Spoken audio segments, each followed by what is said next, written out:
गेल्या विधानसभेला भाजपने 164 जागा लढवून 105 जागा जिंकल्यात। भाजपचा स्ट्राइक रेट सर्वाधिक राहिला असं फडणवीस वारंवार सांगत होते। फडणवीसांच्या तोंडी बसलेला स्ट्राइक रेटचा फॉर्म्युला आता शिंदेंच्या तोंडी आला असून भाजपसह अजित पवारांची अडचण झाली आहे।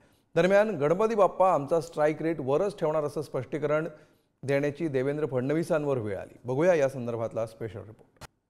गणपती बाप्पा आमचा स्ट्राइक रेट वरच ठेवणार आहेत, काळजी करू नका। सगळ्यांना सद्बुद्धी देव गणपती बाप्पा।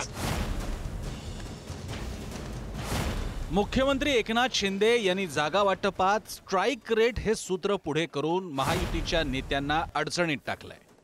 त्यामुळे गणपती बाप्पा आमचा स्ट्राइक रेट वरच ठेवणार असा खुलासा करण्याची वेळ देवेंद्र फडणवीसांवर आली आहे।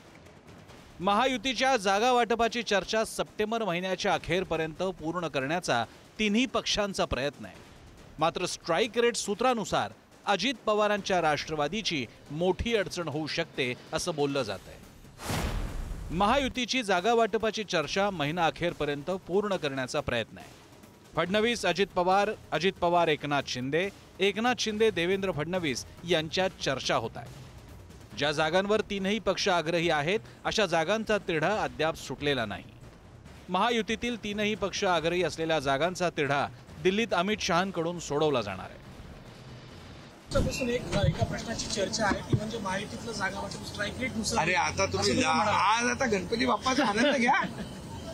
गणपती बाप्पा आमचा स्ट्राइक रेट वरच ठेवणार आहेत, काळजी करू नका। सगळ्यांना सद्बुद्धी देव गणपती बाप्पा। लोकसभेची निवडणूक महायुतीनं एकत्रित लढली, मात्र यात भाजप आणि राष्ट्रवादी काँग्रेसला निवडणुकीत मोठा फटका बसला। राष्ट्रवादीचा एकच खासदार निवडून आला तर शिंदेंच्या शिवसेनेचे सर्वाधिक खासदार निवडून आले।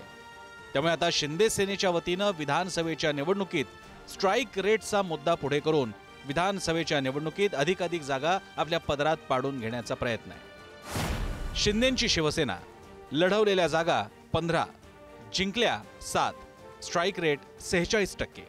भाजपा लढलेल्या जागा 28, जिंकल्या 9, स्ट्राइक रेट 33। राष्ट्रवादी काँग्रेस लढलेल्या जागा 4, जिंकल्या 1, स्ट्राइक रेट 24%।